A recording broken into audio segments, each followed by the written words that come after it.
Ang nag-iisang, Di Manwa, Tagalog Recap.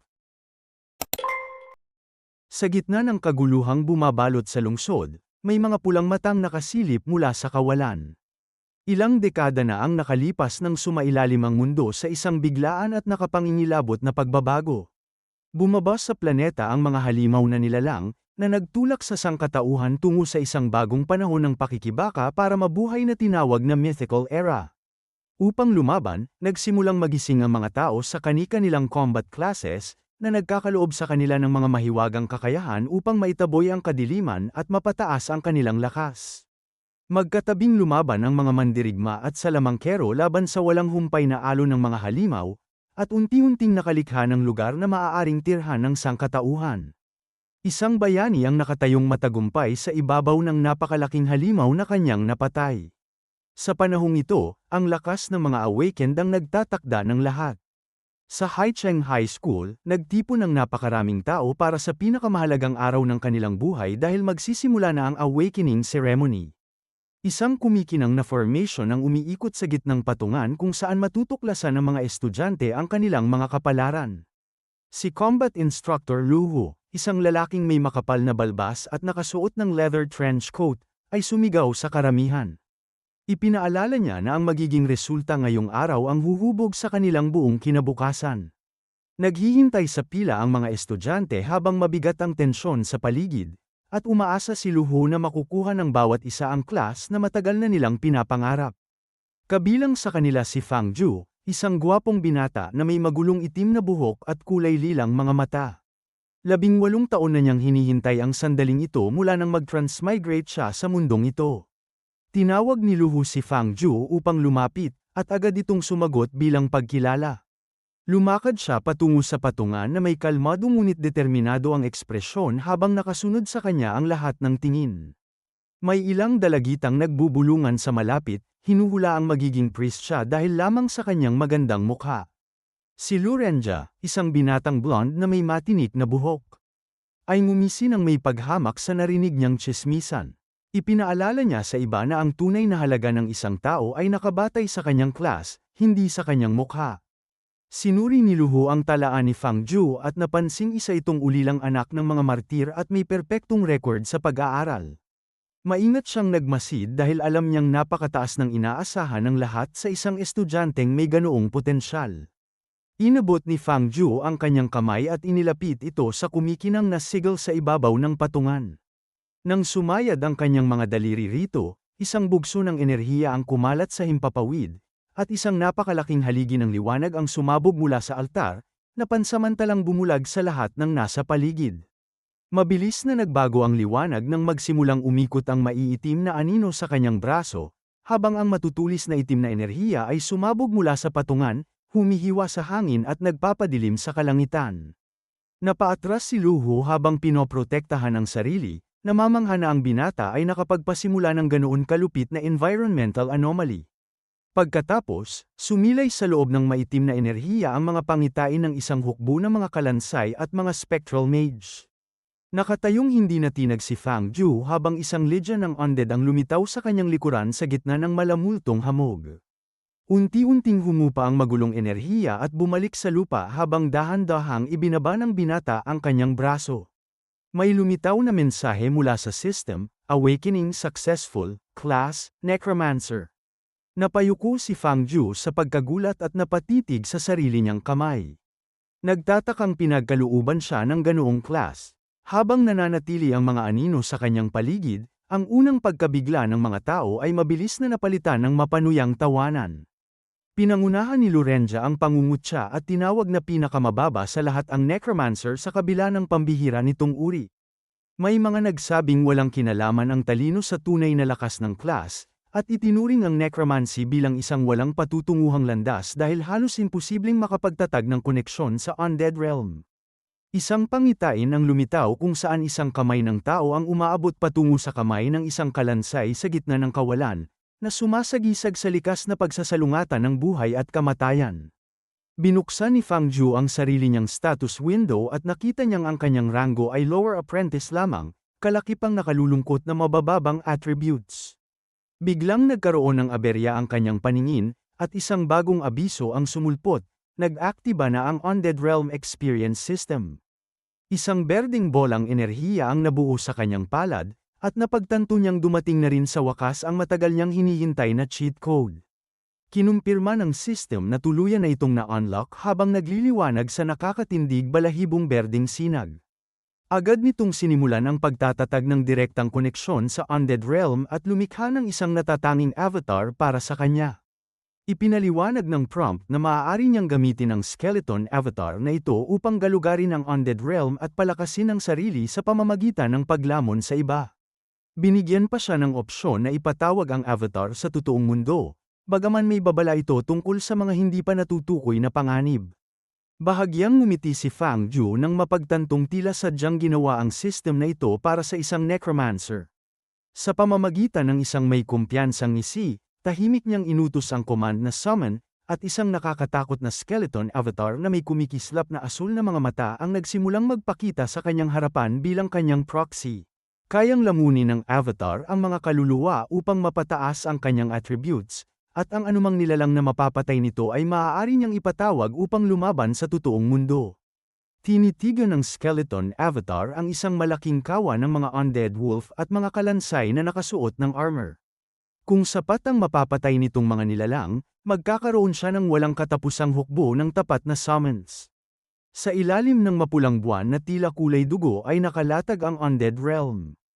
Isang tigang at matinik na kaparangan na balak ni Fang Zhu na gawing sarili niyang lugar ng pangangaso. Ngunit ipinagpaliban muna niya ang paggalugad at inutusan ng system na dalhin ang kanyang bagong proxy sa totoong mundo. Kumislap ang isang berdeng system window bilang kumpirmasyon na agad nang sisimulan ang proseso ng summoning. Isang masalimuot na magic circle ang sumabog sa lupa at nagliwanag sa matingkad na esmeraldang kulay. Nagmaterialisa ang skeleton avatar sa gitna ng formation. Ang matangkad nitong katawan ay nababalutan ng punit-punit na balabal at armor na yari sa buto. Tumayo si Fang Zhu sa tabi ng kanyang summon at napansing ang mandirigmang kalansay na ito ang kasalukuyan niyang pinakamakapangyarihang sandata.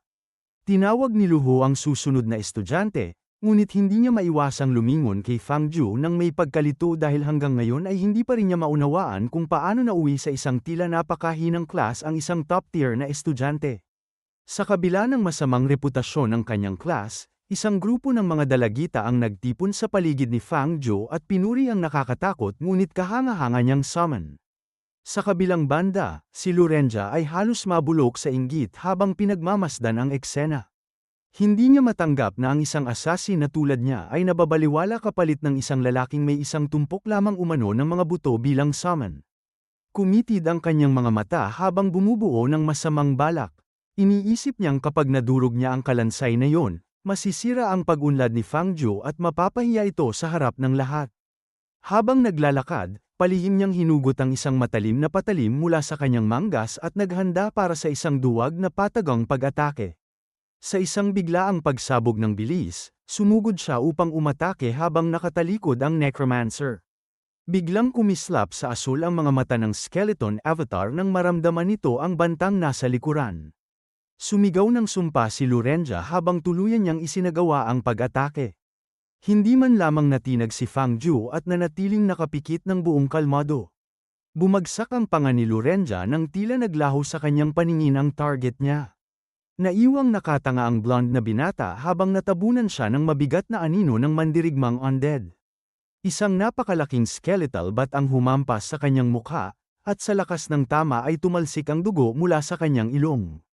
Para siyang basahang manika na pinalipad sa ere habang ang kalansay ay matayog na nakatayo. Walang kahirap-hirap siyang itinaboy bago pa niya matapos ang kanyang galaw. Malakas na bumagsak si Lorenza sa damuhan at umikot ang kanyang paningin. Humihingal siyang nagpilit huminga habang hindi maunawaan kung paano nakagalaw ng ganoon kabilis ang isang simpleng kalansay.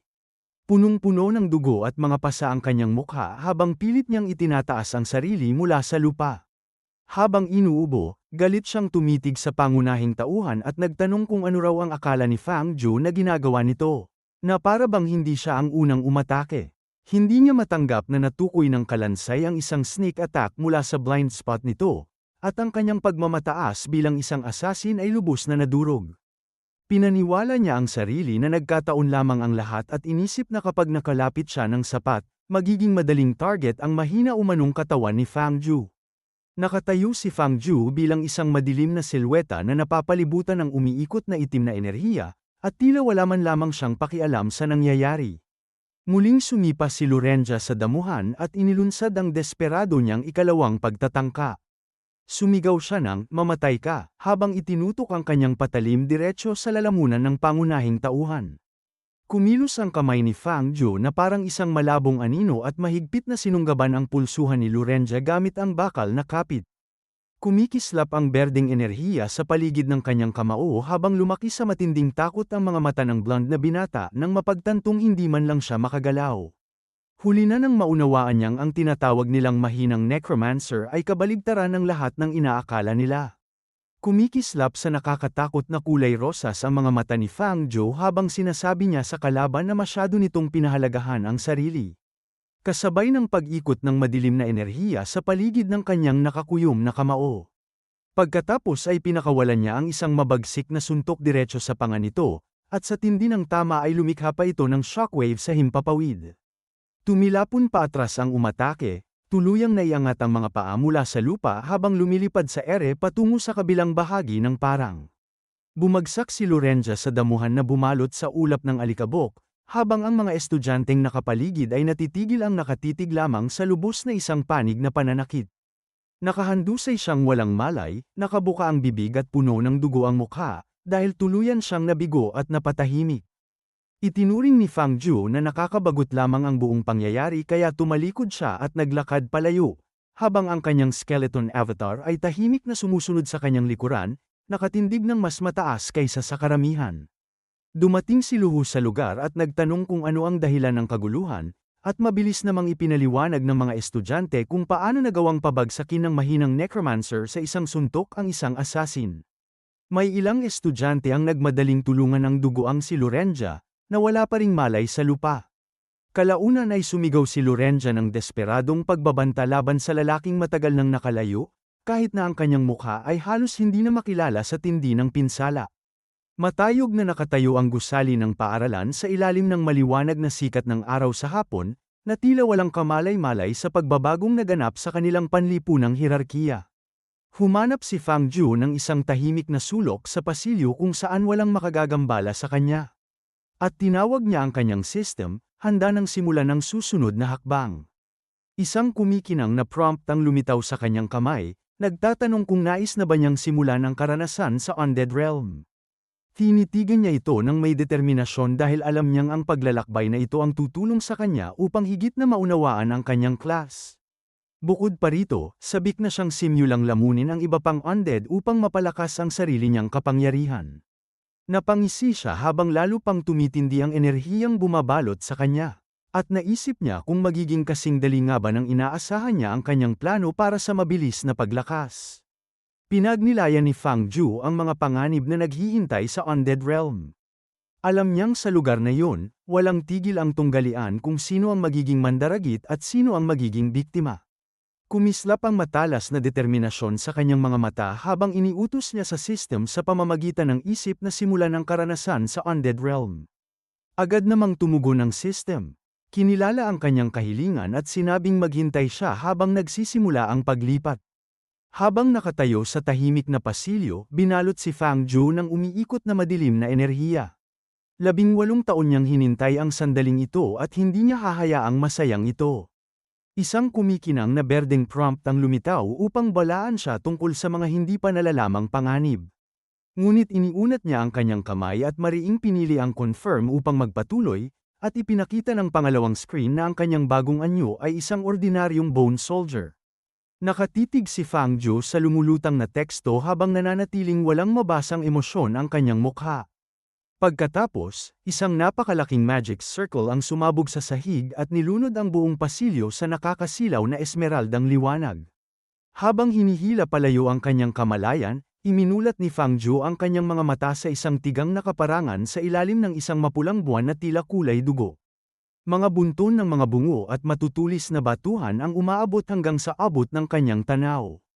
Nang tumingin siya sa kanyang mga kamay na pawang mga buto na lamang, Napagtanto niyang tuluyan na niyang pinaninirahan ang katawan ng skeleton avatar na ipinatawag niya kanina. Ito pala ang tunay na anyo ng karanasang iyon. Isang system status window ang lumutang sa kanyang harapan, ipinapakita ang kanyang kakaunting panimulang attributes. Ang lahat ng kanyang pisikal na stats ay nasa batayang antas na isa lamang, at wala pa siyang kahit katiting na soul power. Napansin niya ang kanyang innate skill na bone armament. Pinahihintulutan siya nitong gamitin ang mga butong nasa paligid upang palakasin ang kanyang katawan at gumawa ng mga simpleng kagamitan. Bilang skeleton avatar, kumislap ang kanyang asul na mga mata nang mapagtanto niyang ito rin ang kakayahang ginamit niya upang ipagtanggol ang sarili sa paaralan. Kaya nagpasya siyang maging maingat at gumawa muna ng sandata bago pa siya magpatuloy sa paggalugad. Lumuhod siya sa abo at inabot ang isang matibay na mukhang buto. Ngunit biglang umalingaw sa hangin ang isang mahinang ungol habang lumitaw sa kadiliman ang isang pares ng kumikinang na pulang mata. Isang undead wolf ang papalapit, at tumutulo ang laway mula sa mga pangil nito. Sumugod ito mula sa mga anino habang nakalitaw ang matatalim nitong pangil. Halos wala ng oras si Fang Ju upang makapag-react ng mapuno ng napakalaking ulo ng nilalang ang kanyang paningin. Sa isang bugso ng mabilis na galaw, ang dalawang ulong lobo ay sumalakay upang umatake. Ngunit gumulong si Fang Ju sa magaspang at matutulis na lupa, kumakalansing ang kanyang mga kasukasuan habang muntik niyang naiwasan ang nakamamatay na kagat. Nagawa niyang makatayo muli at hinarap ang dalawang ulong halimaw. Napagtanto niyang mas mapanganib pa ang undead realm kaysa sa inilalarawan ng system. Kinulong siya ng lobo sa isang sulok, at ang mabangis nitong paghinga ay kita sa malamig na hangin habang mahigpit na nakahawak ang kalansay niyang kamay sa magaspang na lupa sa paghahanap ng pagkakataong makaganti. Bigla namang may dalawang skeletal hand na sumulpot mula sa lupa at mahigpit na kumapit sa kanyang binti. Tahimik siyang napasinghap sa pagkabigla habang inalog siya ng halimaw na para lamang isang laruan. Kinaladkad siya ng lobo sa maruming lupa habang kumikiskis ang mga ngipin nito sa kanyang mga buto. Pilit niyang sinisipa ang nilalang upang makawala, ngunit naninibago pa siya sa pagkontrol sa bagong katawang ito kaya naging malamya ang kanyang mga galaw. Tumilapon siya patungo sa isang batuhang pormasyon, at ang lakas ng pagkakabangga ay nagpadala ng nakakayanig na dagok sa buo niyang katawan. Agad siyang nagmadaling bumalik sa depensibong posisyon. Pagkatapos, tumalon sa ere ang skeleton avatar at sinubukang magpakawala ng isang malakas na sipa sa ulo ng lobo. Halos hindi man lang natinag ang nilalang nang tumama rito ang butong paa. Umalingaw-ngaw lamang ang isang mapurol na tunog, ngunit wala itong naidulot na anumang pinsala. Muling umungol ang lobo at naghanda para sa panibagong pagsalakay, at doon napagtanto ni Fang Ju na mas mahirap kontrolin ang katawang kalansay kaysa sa inaasahan niya. Hirap siyang iayon ang kanyang mga galaw sa bilis na kinakailangan upang lumaban. Muli siyang tinangkang salakayin ng lobo mula sa kanyang likuran. Nakatuon ang pag-atake sa kanyang gulugod. Sinubukan niyang umiwas at pumihit, ngunit dahil sa walang humpay na paglusob ng halimaw ay wala siyang anumang puwang upang makatakas. Nang sumunod na sandali, natagpuan ni Fang Ju ang sarili na na-corner sa gitna ng bunto ng mga buto habang papalapit ang dalawang ulong lobo upang tapusin siya. Kailangan niyang gamitin ang kanyang kapaligiran kung ayaw niyang mapunit ng buhay. Muling sumugod ang kambal-ulong undead wolf, kumikislap ang apat nitong mata sa mabangis na pagkagutom. Habang inihanda ni Fang Ju ang sarili para sa banggaan, inactivate niya ang kanyang bone armament skill at hinigup ang nagkalat na mga labi mula sa lupa patungo sa kanyang kalansay na kamay. Nagsanib ang mga piraso ng buto at nabuo ang isang napakalaki at matalim na side na kumikislap sa bughaw na enerhiya. Sumigaw ang skeleton avatar habang ibinabagsak nito ang side at malakas na hinampas ang lobo. Isang marahas na pagsabog ng liwanag at mga spark ang sumiklab nang tumama ang mabigat na blade. Napaatras ang halimaw, at ang isa nitong ulo ay mabilis na umiwas sa gilid. Hindi huminto si Fang Ju at agad na hinarap ang ikalawang ulo. Paulit-ulit niyang pinaghahampas ang bumagsak na lobo, gumagalaw ang kanyang kalansay na braso sa halos mekanikal na ritmo habang unti-unti siyang nasasanay sa lakas ng bagong katawan. Sa totoong mundo, biglang napayuko sa sakit ang tunay na katawan ni Fang Ju, at may dugong tumulo mula sa gilid ng kanyang bibig habang hawak niya ang kanyang tiyan. Napagtanto niya nang may takot na ang bawat pinsalang tinatamo ng avatar ay sumasalamin din sa kanyang pisikal na katawan. Mas mapanganib pala ang ugnayan nilang dalawa kaysa sa inaakala niya. Sa Undead Realm, nakatayo ang Avatar sa ibabaw ng nangingisay na labi ng lobo. Kumislap ang kanyang asul na mga mata habang naghahanda siyang kunin ang kanyang gantimpala. At mariin niyang tinitigan ang bangkay habang nagsimulang umikot ang madilim na aura sa kanyang mga daliring buto. Sa biglaang pagbugso ng kapangyarihan, muli niyang ginamit ang bone armament dahil nais niyang gawing susi sa sarili niyang kaligtasan ang pagkamatay ng nilalang. Ang mga buto mula sa bangkay ng lobo ay lumipad sa ere at nagsanib upang bumuo ng isang payak ngunit nakamamatay na scythe. Iwinasiwas ni Fang Zhou ang bagong sandata upang subukin ang bigat nito. Mula roon ay pinakawalan niya ang isang malakas na pababang atake sa labi ng lobo. Hiniwa ng blade na buto ang nabubulok nitong laman at ibinagsak ito sa lupa. Sa mga galaw na ngayoy mas maayos at natural, tinapos niya ang labanan sa pamamagitan ng sunod-sunod na mabilis na pag-atake hanggang sa tuluyang matahimik ang lobo sa ilalim ng kanyang walang habas na pagsalakay. Nakatayo ang skeleton avatar sa gitna ng bangkay habang nakapako ang kumikislap nitong asul na mga mata sa natitirang mga anino. Iniwan siya ng laban na pagod ngunit mas malakas kaysa dati. Sumandal siya sa isang matulis na bato habang ang kanyang dibdib ay tila humihingal sa mga multong paghinga. Nakaligtas siya sa unang engkwentro, ngunit alam niyang hindi mabilang na mga panganib ang nagkukubli pa rin sa mga anino ng mundong ito. Napansin niya na mas maraming gamit ang bone armament kaysa sa una niyang inakala. Tunay itong isang god-tier skill para sa isang necromancer sa isang lugar na hitik sa mga labi ng mga patay.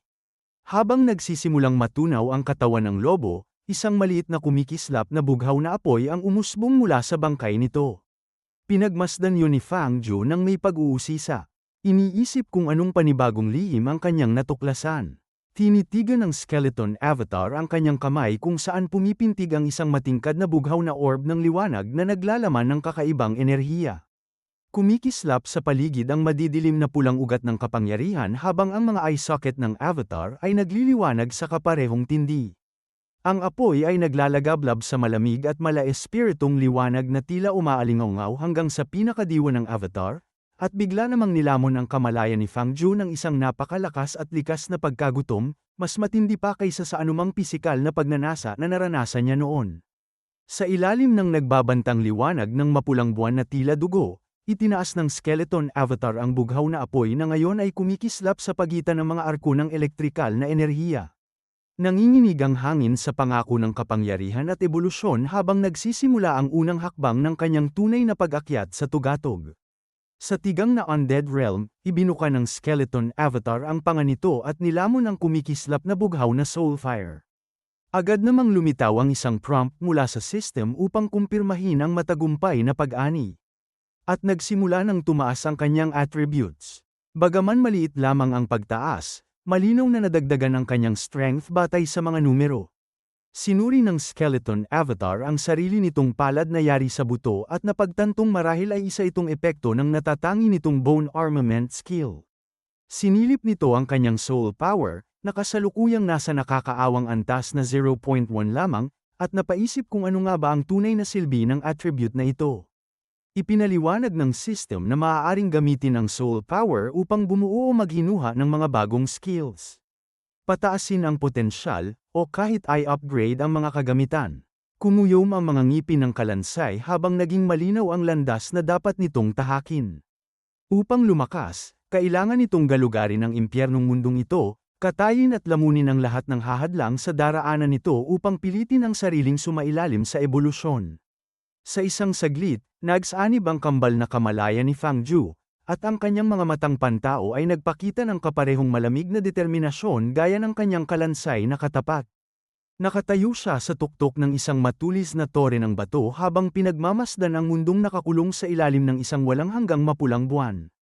Tumingin siya sa dagat ng mga butong nakalatag sa ibaba at ipinahayag na patuloy siyang lalakas ng walang hangganan. Isang biglaang paggalaw sa di kalayuan ang nakatawag pansin sa skeleton avatar, dahilan upang huminto ito at magsiyasat. Isa pang kalansay, isang apprentice level na hamak na mandirigma, ang dahan-dahang lumapit habang may hawak na dalawang kalawanging blade. Hindi nag-atubili ang avatar ni Fang Zhu at agad na inactivate ang bone armament upang lumikha ng isang matulis at magaspang na sibat na humuhuni sa lakas. Sumugod ito at tinuhog ang apprentice skeleton, na agad ding nagbigay ng panibagong pagtaas sa kanyang stats. Sa bawat pag-atake, lalo pang bumibilis at tumitibay ang avatar habang sumisipsip ng mas maraming soul power. Lalong nagningas ang bughaw na apoy sa mga eye socket nito habang nararamdaman ang pagdaloy ng lumalakas na kapangyarihan sa kabuuan ng kanyang katawan. Maging ang mga binti nito ay tila naging mas matatag, pinatitibay ng tuloy-tuloy na agos ng necrotic na enerhiya. Nakatayo ito sa gitna ng mga labi ng mga napatay nito, at ang kanyang strength at soul power ay mas mataas na ngayon kumpara noong una siyang dumating. Samantala, sa Haicheng High School, ang maliwanag na sikat ng araw sa umaga ay isang matinding kabaligtaran ng nakalulunos na dilim ng Undead Realm. Nakatayo pa rin si Fang Zhu sa pasilyo habang pabulong na nagsasalita sa sarili tungkol sa pagnanais niyang lumakas. Samantalang pinagmamasdan siya ni Bai Xiaochan nang may pag-aalala sa mukha. Bigla niyang iminulat ang kanyang mga mata nang tuluyan siyang bumalik sa realidad. Nagulat siyang nagising mula sa malatrance niyang kalagayan at nakita si Bai Xiaochan na nakatayo mismo sa kanyang harapan, nakaturo ang daliri sa kanyang braso habang sinusubukan siyang kunin ang kanyang pansin. Sinabi nito na kahit hindi man perpekto ang kanyang class, hindi niya dapat ibinubunton ang kanyang pagkadismaya sa sarili niyang katawan. Napagtanto ni Fang Zhu na lubusan nitong maling naunawaan ang sitwasyon, ngunit napagdesisyonan niyang kailangan talaga niyang humanap ng mas pribadong lugar para sa susunod niyang paglalakbay sa Undead Realm. Pinagtakpan niya ang nangyari at sinabing hindi sinasadya ang pagkakasugat niya sa sarili, habang nakatitig naman si Bai Xiaochan sa kanya na halatang hindi naniniwala sa kanyang palusot. Umalingaw-ngaw ang kampana ng paaralan sa buong pasilyo bilang hudyat ng pagsisimula ng susunod na klase. Sinabi niya kay Bai Xiaochan na kailangan na nilang magmadali dahil magsisimula na ang meditation class. Habang naglalakad sila, biglang huminto si Fang Zhu at umubo ng dugo, dahilan upang mabigla ang dalagang nasa tabi niya. Kasabay nito, isang babala mula sa system ang lumitaw, na nagsasabing masyado siyang nagtagal sa Undead Realm kaya nararanasan na ng kanyang katawan ang pisikal na epekto nito. Pinunasan niya ang kanyang bibig at napansin ang isang kakaibang bagay sa gilid ng kanyang paningin. Sa kanyang pagkagulat, ang attributes ng kanyang tunay na katawan ay tumaas kasabay ng pag-unlad ng kanyang avatar. Itinuon niya ang pansin sa kakabukas lamang na deducible skill feature sa kanyang status screen at napaisip kung nangangahulugan ba itong balang araw ay makagagawa rin siya ng sarili niyang mga skill, tulad ng mga top-tier na bayani sa mga alamat. Abala ang teaching building sa dami ng mga estudyanteng patungo sa kani-kanilang silid-aralan para sa mga klase sa hapon. Sa loob ng meditation hall, isa-isang umupo ang mga estudyante habang isang matangkad na babae na nakasuot ng malaking witch's hat ang umakyat sa harapan. Ipinakilala ni Shen Hongyu ang kanyang sarili bilang kanilang guro, isang silver low-tier fire mage na malinaw na bihasa sa kanyang larangan. Inatasan niya ang klase na ituon ang kanilang isipan gamit ang basic meditation technique upang sa unang pagkakataon ay maipamalas nila ang kakayahan ng kanilang mga class. Naging tahimik ang buong silid habang ipinikit ng lahat ang kanilang mga mata at sinubukang hanapin ang munting ningges ng kapangyarihang nasa kanilang kalooban. Sinabi ni Shen Hongyu na huwag silang magmadali at casual na binanggit na kahit isang henyo tulad niya ay inabot ng kalahating buwan bago nagtagumpay. Agad namang natukoy ng system ni Fang Zhu ang maaaring matutunang skeleton meditation technique at inalok siyang i-dose ito kaagad hanggang sa entry level. Walang pag-aatubili, iniabot niya ang kanyang kamay upang pindutin ang yes sa screen, handang laktawan ang mga linggo ng pagsasanay na ipinagmamalaki pa lamang ng kanyang guro. Kinumpirma ni Fang Zhu ang prompt ng system sa pamamagitan ng determinadong yes, habang umiikot ang mga berdeng rune sa paligid ng kanyang ulo. Isang mala-espiritong imahe ng kanyang skeleton avatar ang kumislap sa ibabaw ng kanyang mukha habang ang kaalamang iyon ay direktang dumadaloy papasok sa kanyang isipan. Pagkatapos ay tumunog ang isang system notification bilang kumpirmasyon na matagumpay niyang na-master ang skeleton meditation technique sa napakaikling panahon. Halos hindi makapaniwala si Fang Zhu kung gaano ito kadali, at doon niya napagtanto na napakalayo na ng kanyang lamang kumpara sa iba pang estudyante sa klase. Higit pa pala ito sa simpleng pagkuha ng kaalaman. Habang nakaupo siya sa loob ng silid-aralan, ang kanyang skeleton avatar ay nakahandang kumilos sa undead realm. Napagtanto niyang para siyang may 24 oras na cultivation cheat code. Isang kakayahang tinawag niya bilang innate holy body of a necromancer. Isang bagong babala mula sa system ang lumitaw at nagsabing ang pagpasok sa undead realm ay kumokonsumo ng spirit, ibig sabihin ay hindi siya maaaring magpabaya sa alinmang mundo. Muli niyang ipinikit ang kanyang mga mata at sumisid pabalik sa madilim na dimensyon upang simulan ang kanyang susunod na pag-ani. Rumagasa ang skeleton avatar sa kaparangan habang nagniningas ng maliwanag ang bughaw na apoy sa mga eye socket nito. Tinuhog nito ang isa pang kalansay sa pamamagitan ng isang nakasisilaw na bugso ng bughaw na enerhiya at agad na sumipsip ng karagdagang soul power at sigla. Nagbunga ang mga laban, at umabot sa instinct level ang kahusayan ng avatar, na nagbukas ng mga bagong posibilidad para sa kanyang Panginoon. Nag-alok ang system na ideduce ang isang ganap na hindi pa kilalang skill para sa kanyang pangunahing katawan kapalit ng 10 soul power. Ipinaliwanag ng system na ang skill deduction ay maaari lamang isagawa habang nasa loob ng undead realm. Ibinigay ni Fang Zhu ang utos upang simulan ang proseso, habang pinagdikit ng kanyang avatar ang mga kamay nitong buto. Isang berdeng progress bar ang lumitaw sa ere, sinusuri ang mga datos habang unti-unting nabubuo ang isang bagong skill. Ganap na naging matagumpay ang deduction at inihayag ang makapangyarihang bagong bone javelin skill. Ang apprentice-level skill na ito ay nagbibigay sa kanya ng kakayahang bumuo at maghagis ng isang projectile na nagdudulot ng parehong pisikal at necrotic damage. Ipinamalas ng avatar ang sandata, isang magaspang at matulis na sibat na ang dulo ay nababalutan ng kumpul ng mga bungo. Sa kanyang pagkagulat, ang skill ay may kasama pang isang buong derivative tree na nahahati sa Bone Shield, Giant Bone Claw, at Bone Prison.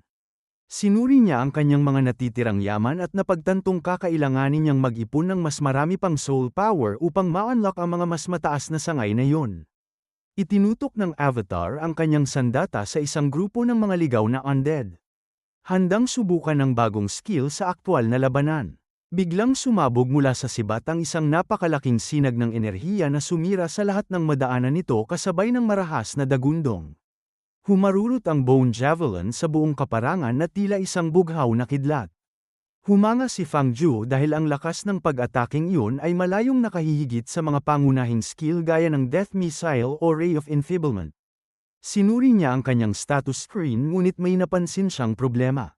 Nagsisimula ng bumaba ang mga gantimpalang nakukuha niya sa pagpatay sa mga mababang antas na kalansay, dahil hindi siya pahihintulutan ng system na paulit-ulit na magpalakas sa pamamagitan ng mga madaling kalaban. Kakailanganin niyang magtungo sa mas mapanganib na mga lugar kung nais niyang patuloy na lumakas. Nakatayo siyang matatag habang hawak ang kanyang bone javelin, determinadong lamunin ang bawat katiting ng bone essence na kanyang matatagpuan bago siya magpatuloy sa susunod na yugto ng kanyang paglalakbay. Pagbalik sa silid-aralan, hindi mapigilan ni Fang Zhu ang mapahagik-gik sa sobrang kabaliwan ng bilis ng kanyang paglakas kumpara sa kanyang mga kaklase. Hindi nakaligtas sa pansin ng guro ang maikli niyang pagtawa nang tumayo si Shen Hongyu sa kanyang harapan at mahigpit na itanong kung bakit siya lamang ang humahagik-jak habang ang lahat ay abalang nagsisikap mag-meditation. Mula sa kanyang upuan, agad na sumabat si Lorenza at kinutya si Fang Zhu, sinasabing kilala ang mga necromancer sa pagiging bigo pagdating sa meditation. Nagsimula namang magbulungan ang buong klase, kumbinsidong baka hindi man lamang kayang makapasok ni Fang Zhu sa isang meditative state. Sinabihan siya ni Shen Hongyu na kahit mahirap ang kanyang class, hindi niya dapat sukuan ang sarili o sayangin ang oras ng klase. Samantala, sa pamamagitan lamang ng matinding konsentrasyon, nakapagpamala si Lorenza ng isang kumikinang na kulay kahel na hawakan ng blade, na ikinabilib ng mga nasa paligid niya. Mapagmataas siyang ngumisi at sinabing ang bilis niyang iyon ay katumbas lamang ng antas ng isang karaniwang henyo habang nagpapakitang gilas sa guro. Pagkatapos ay nagbigay siya ng mayabang na tingin sa likod ng silid at sinabi kay Fang Zhu na dapat ay nauunawaan na nito ang napakalawak na agwat sa pagitan ng kanilang mga klas. Tanging isang tuyong ngiti lamang ang isinagot ni Fang Zhu at nagsabing ang salitang, karaniwan, ay eksaktong tamang paglalarawan. Bumagsak ang panga ni Lorenza sa pagkabigla habang ang natitirang klase ay natitigil ang nakatitig sa kapal ng mukha ni Fang Zhu. Bigla na lamang sumabog mula sa katawan ni Fang Ju ang isang marahas na haligi ng madilim na berdeng enerhiya na umabot ng mataas sa ibabaw ng lahat. Lumaki ang mga mata ni Shen Hongyu nang maramdaman niya ang napakatinding presyon ng necrotic na kapangyarihan na pumuno sa buong silid, at agad niyang inutusan ang lahat na umatras. Pabulyaw niyang sinabi kay Fang Ju na itabi nito ang pakikipag-away para sa combat class, dahil tuluyan ang nabasag ang kanyang propesyonal na kahinahunan sa harap ng enerhiyang iyon. Tinitigan lamang siya ni Fang Ju sa mga mata habang may kumpiyansang ngisi at sinabing nais lang niyang ipakita ang kanyang pag-unlad sa meditation.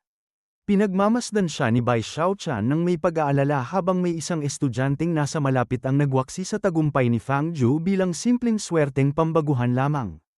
Nanatiling matatag si Fang Ju habang ina-activate ang skeleton meditation technique, at ang mga hibla ng itim na enerhiya ay umikot sa kanyang paligid na tila isang rumaragasang bagyo. Isang napakalaking haligi ng necrotic power ang sumabog sa gitna ng silid, na lumikha ng marahas na bugso ng hangin na nagpanginig sa mga mesa sa paligid.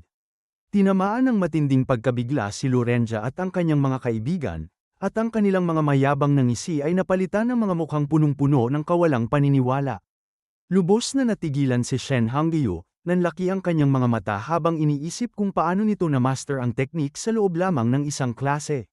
Dumilim ang ekspresyon ni Lorenza at naging isang nagbabantang titig habang nasusugatan ang kanyang pagmamataas, at naghanda siyang patunayan ang sarili niyang lakas laban sa isang necromancer na itinuturing niyang mahina. Samantala, sa Undead Realm, patuloy na naglalakad ang skeleton avatar sa mapulang kaparangan habang umiikot ang madilim na enerhiya sa paligid nito sa paghahanap ng mas marami pang kaluluwa, at ang mga paa nitong nababalutan ng kasuotang yari sa buto ay dumadagundong sa tuyot at baog na lupa sa bawat hakbang. Nararamdaman ni Fang Ju na lalo pang tumitibay ang koneksyon sa pamamagitan ng kanyang meditation. Habang mas matagal siyang nananatiling nakaugnay sa mundong ito, mas lalo niyang napagtatanto na lumalaki ang kanyang kapasidad. Ngunit wala siyang oras para magpahinga. Kailangang pumatay ng armored skeleton ng pinakamaraming undead hanggat maaari bago tuluyang maubos ang kanyang spiritual energy, at malinaw sa kanya ang walang humpay na paghihirap na kaakibat nito. Bumangga ang avatar sa isa pang kalansay at ikinalat ang mga buto nito sa mapulang lupa. Isang mabilis na pag-atake ang dumurog sa core ng kalaban, ngunit hindi man lang ito huminto at agad nang naghanap ng susunod na target. Napuno ng alikabok at mga tipak ng buto ang hangin habang nagpapatuloy ang walang habas na pagpatay. Kumikislap sa malamig na bughaw na liwanag ang mga mata ng nilalang, determinadong sulitin ang bawat pagkakataon upang makagawa ng pag-unlad sa sesyong ito. Matapos ang napakaraming napatay, halos maubos na ang spiritual energy nito. Nakatayo ang avatar sa gitna ng bunton ng mga labi habang tila mabigat ang paghinga. Isang system screen ang lumitaw at inanunsyo na tumaas ang antas ng kanyang pangunahing class. Sa wakas ay nagbunga rin ang pagsisikap sa impyernong lugar na ito. Itinapak ng kalansay nitong daliri ang pindutang yes upang kumpirmahin ang enhancement. Isang bugso ng berdeng enerhiya ang sumiklab pa itaas at binalot ang avatar sa isang nakakasilaw na haligi ng liwanag habang isinasagawa ang pag-upgrade. Lalong tumindi ang ningning ng mga mata nito habang tuluyang sumanib ang kapangyarihan sa kanyang katawan. Kumislap sa screen ang kanyang mga bagong stats, at umabot na ang avatar sa apprentice mid-tier na may mas mataas na strength at isang bagong skill na tinatawag na brutal strike. Napakalaking biyaya ang makakuha ng skill sa simpleng pag-level up lamang. Pinagmasdan ni Fang Ju ang abiso ng may kasiyahan. Ang brutal strike ay isang apprentice level na galaw na nagpapakawala ng napakalaking kapangyarihan batay sa strength attribute ng gumagamit. Dahil sa bagong skill na ito, lalo pang bibilis ang kanyang bilis sa pagpatay. Biglang may babalang kumislap sa kanyang isipan habang nagsisimulang manghina ang kanyang espiritual na koneksyon. Lubusan na niyang naubos ang kanyang enerhiya. Lumuhod ang avatar sa isang tuhod habang sa wakas ay dinatnan siya ng epekto ng sapilitang meditation. Samantala, sa Haicheng High School, abala at puno ng sigla ang athletic field. Isa itong matinding kabaligtaran ng madilim na undead realm na kanyang iniwan. Nakayukong nakaupo si Fang Ju sa isang bangko habang hawak ang kanyang ulo dahil sa matinding sakit. Mapanganib ng mababa ang kanyang spiritual energy, at kitang-kita yon sa kanyang kalagayan. Lumapit si Bai Xiaochan na may bakas ng matinding pag-aalala sa mukha at tinanong kung ano ang nangyayari. Dahil para raw siyang multo sa hitsura niya sa buong linggo. Binaliwala yun ni Fang Ju at sinabing nasobrahan lamang siya sa mga sesyon ng pagsasanay. Sa loob-loob niya, napagpasyahan niyang kailangan niyang maging mas maingat sa pagpasok sa undead realm kapag may mga taong nasa paligid. Sa kabilang bahagi ng field, naglakad si Lorenza kasama ang kanyang mga alalay habang malakas na kinukutya ang walang kwentang necromancer class. Iginiit niyang sapat na ang kaunting meditation upang tuluyang bumagsak si Fang Ju. Agad namang sumagot si Bai Xiaochan at sinabing sumusobra na sila. Nagkibit balikat lamang ang blonde na binata at ipinilit na sinasabi lamang niya ang malinaw na katotohanan tungkol sa tunay na lakas. Lumapit pa si Lorenza at hayagan ang nagbanta kay Fang Ju. Tinanong niya kung kailangan pa ba ng basurang tulad nito ng panibagong leksyon upang malaman kung sino talaga ang mas nakatataas. Upang patunayan ang kanyang sinasabi, inilabas ng hambog na binata ang isang patalim na nagliliwanag sa matalim nitong aura. Ipinagmalaki niyang sapat na ang isang galaw upang tapusin ang laban ngayong natutunan na niya ang isang class skill. Biglang umalingaw-ngaw ang isang malakas na tinig na pumutol sa tensyon nang dumating si Lu Hu sa lugar. Agad niyang inutusan ang lahat na itigil ang kaguluhan. Nakatayong tila nakapangyayari si Lu Hu sa harap ni Lorenza habang pinagsasabihan ng buong klase na ang kanilang mga skill ay para sa pangangaso ng mga halimaw at hindi para sa pakikipag-away sa sarili nilang mga kaklase. Kaagad namang umatras si Lorenza, at pagkatapos ay hinarap ni Lu Hu si Fang Ju at sinabing nakita niya ang mga marka nito sa meditation at inaasahan niyang ganoon din kasipag ang ipapakita nito sa combat class. Pinagmasdan siya ni Fang Ju habang papalayo at napagtantong marahil ay nagmamalasakit din ang guro sa kanya sa sarili nitong magaspang na paraan. Umalingaw-ngaw sa buong field ang utos na pumila, at nagmamadaling pumwesto ang mga estudyante sa kanilang mga hanay. Sumenyas si Lu Hu sa isang assistant upang ilabas ang mga kagamitang pang-ensayo. Isang mabigat na bagay na natatakpan ng tela ang itinulak gamit ang kariton, dahilan upang mapatitig dito ang lahat ng may pag-uusisa. Hinila ng guro ang takip at ibinunyag ang isang apprentice-level testing dummy. Isa itong makabagong makina na idinisenyo upang sukatin ang parehong offensive at defensive power. Ang anyo nito ay hinango mula sa isang lesser imp, at malinaw na nakasulat sa dibdib nito ang mga stats nito: attack, 100, defense, 100. Isang estudyante ang napangisi nang makita ang mga UP at gasgas sa makina at nagtanong kung talagang inaasahan silang masira iyon. Malakas na sinuntok ni Lu Hu ang ulo ng dummy upang ipakita kung gaano ito katibay. Itinuro niya na wala pang freshman sa kasaysayan ng paaralan ang nagawang sirain ng isa sa mga iyon. Itinaas pa niya ang pusta sa pamamagitan ng pangakong magbibigay ng 20 contribution points sa sinumang makapagdidismantle sa makina gamit ang sarili nitong lakas sa araw na iyon. Agad nitong nakuha ang interes ni Fang Ju. Sa mundong ito, ang mga puntos na iyon ang pinakamahalagang salapi para makabili ng mga kagamitan at bihirang mga skill. Nagkagulo sa pananabik ang mga estudyante, nagsisigawan at nagtataas ng mga kamay upang maunang sumubok. Isang sabik na binata ang lumapit, at sumasayaw na ang apoy sa kanyang mga braso habang inihahanda niyang ibuhos ang lahat ng kanyang lakas. Nagpakawala siya ng isang napakalaking fireball na nilamon ng umaatungal na apoy ang mekanikal na dummy. Inakala niyang napakalakas ng kanyang pag-atake, ngunit hindi tumugma ang naging resulta sa kanyang inaasahan. Sinuri ni Lu Hu ang kanyang tablet at ibinigay ang nakadidismayang balita. Ang attack power ay umabot lamang sa 48. Natigilan ang estudyante at hindi maunawaan kung bakit ganoon kababa ang puntos ng kanyang pinakamagarbong galaw. Sumunod naman ang isang swordsman na sumugod habang kumikislap ang kanyang blade at nagsagawa ng isang mapaminsalang pag-atake. Sa kabila ng lakas ng kanyang paglusob, kumislap lamang sa 41 ang numerong lumitaw sa dibdib ng dummy. Isang arkero naman ang sumunod at pinakawalan ng isang petrifying arrow na nagliliwanag sa kakaibang kulay teal. Tumama ito nang may malakas na tunog at naitaas ang marka sa 50, ngunit napakalayo pa rin ito sa kinakailangang antas upang maabot ang layunin. Ipinahayag ni Lu Hu na natapos na ang lahat ng common classes sa kanilang pagsubok. Tinawag niya ang mga estudyante mula sa mga special classes upang lumapit, habang nililibot ng kanyang tingin ang mga natitira pang mag-aaral. Nanlumo ang karamihan sa mga estudyante nang mapagtantong kahit ang pinakamahuhusay sa kanila ay hindi man lang nakaabot sa markang 60. Unti-unti silang nawala ng pag-asa, kumbinsidong halos imposibleng makuha ang 20 contribution points na yun. Tahimik na nakatayo si Fang Ju habang sinusuri ng mabuti ang mekanismo ng dummy gamit ang mapanuring tingin. Napagtanto niyang ang kanyang mga kalansay ang pangunahing sandata niya sa pag-atake at napaisip kung kaya bang tanggapin ng makina ang pinagsama-samang pinsala mula sa maraming pinagmumulan. Dumaan sa kanyang tabi si Lorenza na may mapagmataas na ngisi, kumbinsidong si Fang Ju ang magtatapos sa pinakahuling pwesto. Sabik siyang ipakita ang agwat ng kanilang lakas ngayong na-master na niya ang isang tunay na class skill. Mabilis na sumugod ang hambog na blonde na binata patungo sa dummy habang inilalabas ang kanyang sandata, handang ipakita sa lahat kung ano talaga ang kayang gawin ng isang hidden class. Punong-puno siya ng kumpiyansa, tiwalang makapagtatala siya ng record na hindi maaabot ng sinuman sa kanila. Gumamit siya ng Phantom Dagger, at isang pulang guhit ng enerhiya ang humiwa sa metal na target.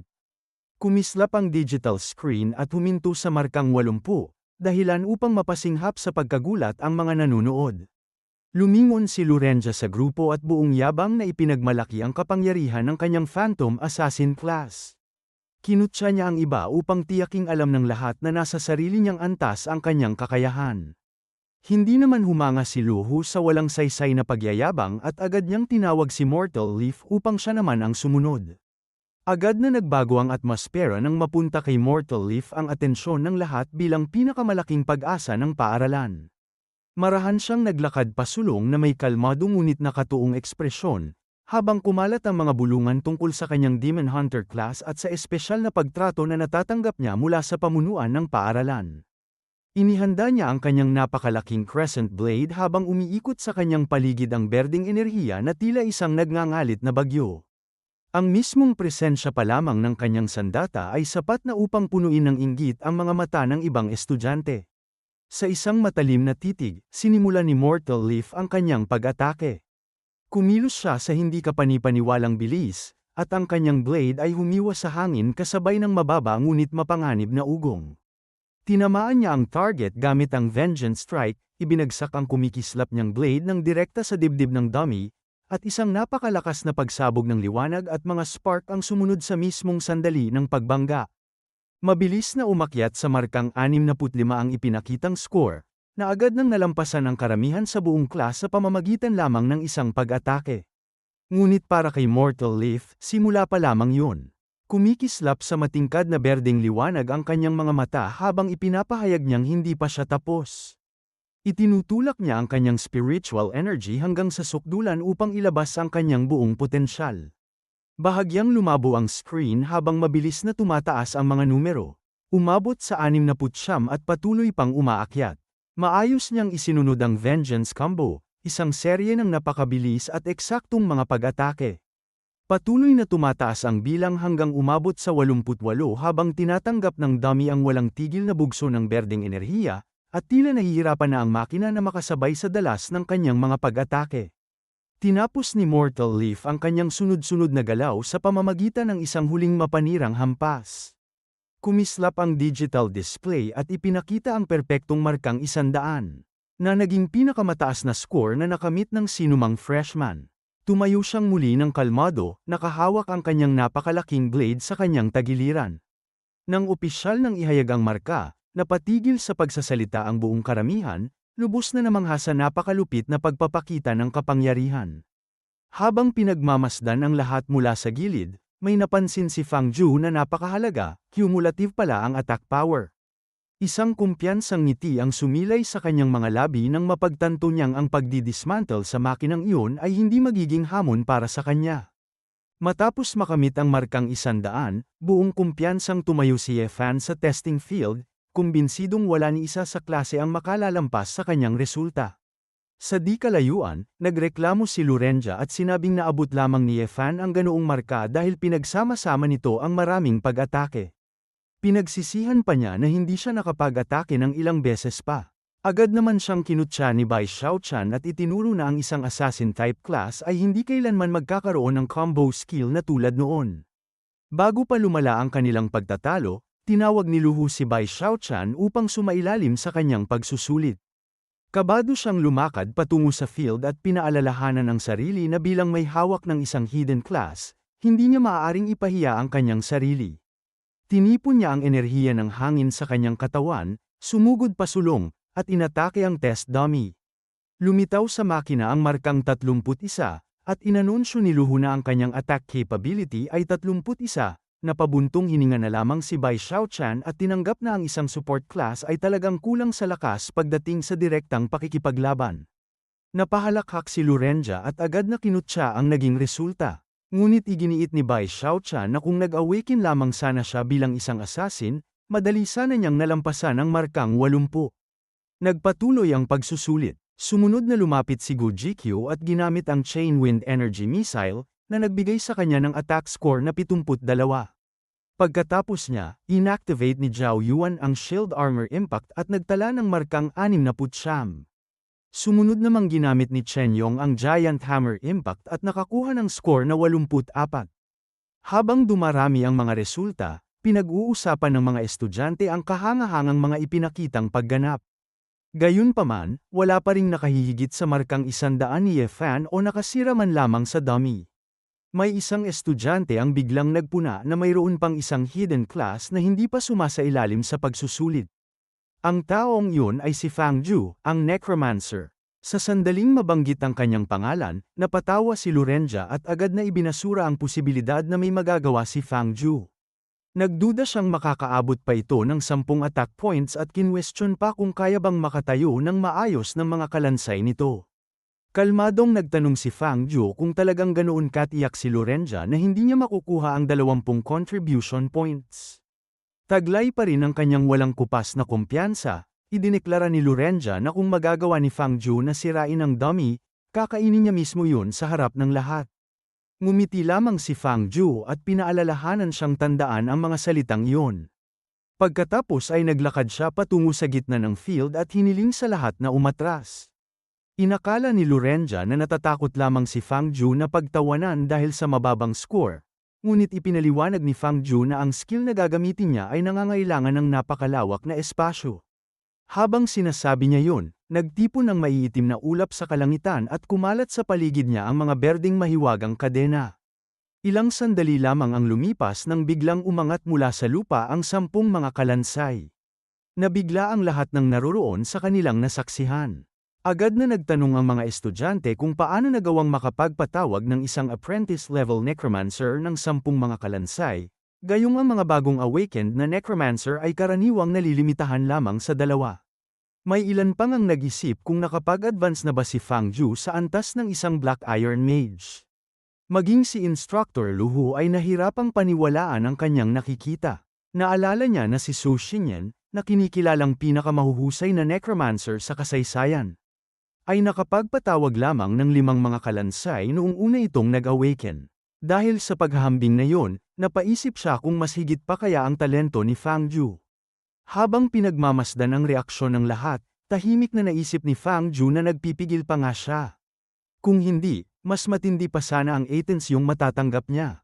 Pagkatapos ay nagbigay siya ng isang simpleng utos upang umatake ang mga kalansay. Agad na sumugod ang hukbo ng undead, at ang kanilang bilis ay ikinagulat ni Lurenja habang mabilis nilang pinalibutan ang test dummy at pinasabugan ito ng sunod-sunod na pag-atake.